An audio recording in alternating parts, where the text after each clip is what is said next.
வணக்கம் பானு. அதாவது தென்மேற்கு வங்கக்கடல் பகுதியில் நிலவிய ஆழ்ந்த காற்றழுத்த தாழ்வு மண்டலம் இன்று பிற்பகல் 2:30 மணியளவில் புயலாக வலுப்பெற்றது. இந்த புயல் தென்கிழக்கு இருந்து 270 கிலோமீட்டர் தொலைவில் நிலை கொண்டிருக்கிறது. இந்த நிலையில் தமிழகத்தில் பல்வேறு இடங்களில் மழை பெய்து வருகிறது. இதன் ஒரு பகுதியாக மெரினா கடற்கரையிலும் மழையானது இருந்தது. இந்த மெரினா கடற்கரையில் தரைக்காற்றின் அளவு 60 முதல் 70 வரை அங்கு வீசுகின்றது. இதனால் பொதுமக்கள் யாருமே மெரினா கடற்கரைக்குள் செல்ல அச்சப்படுகின்றனர். அதே போல் அங்கு இருக்கக்கூடிய இடங்களில் காற்று அதிகமாக வீசப்படுவதால் மிகவும் அங்க இருக்கக்கூடிய கடைகள் வைத்திருப்பவர்கள் எல்லாருமே அங்கிருந்து அப்புறப்படுத்தி செல்கின்றனர். அதே போல் நேற்று முன்தினம் எல்லாம் பார்த்தோம் என்றால் கடற்கரையில் அதிக மக்கள் திரண்டிருந்தனர். இன்றைக்கு அதுபோல் ஒரு சூழல் இல்லை.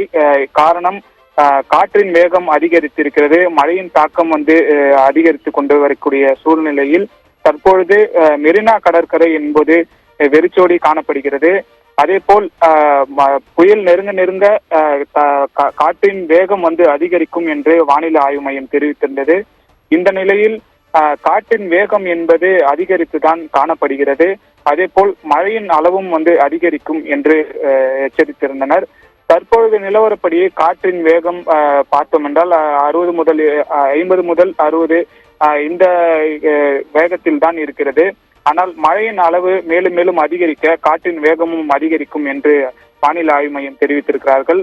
அதே போல் இன்றைக்கே இப்படி ஒரு சூழல் நிலவுகிறது என்றால் புயல் கரையை கடக்கக்கூடிய நிலையில் 70 முதல் 80 அல்லது 90 கிலோமீட்டர் வேகத்தில் கூடும் காற்றானது வீசும் என்று வானிலை ஆய்வு மையம் தெரிவித்திருந்தனர். அதே போல் இந்த புயலை கணிப்பதற்கான முயற்சியும் மிகவும் கடினமாகவே இருந்ததாகவும் வானிலை ஆய்வு மையம் தெரிவித்திருந்தனர்.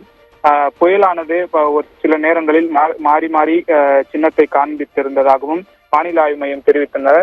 ஆகையால் இந்த புயல் என்பது எப்பொழுது வலுவடையும் மேலும் மேலும் வலுவடைவதற்கான காரணம் எல்லாம் பொறுத்திருந்தே பார்க்க வேண்டும் என்று வானிலை ஆய்வு மையம் தெரிவித்திருந்தது.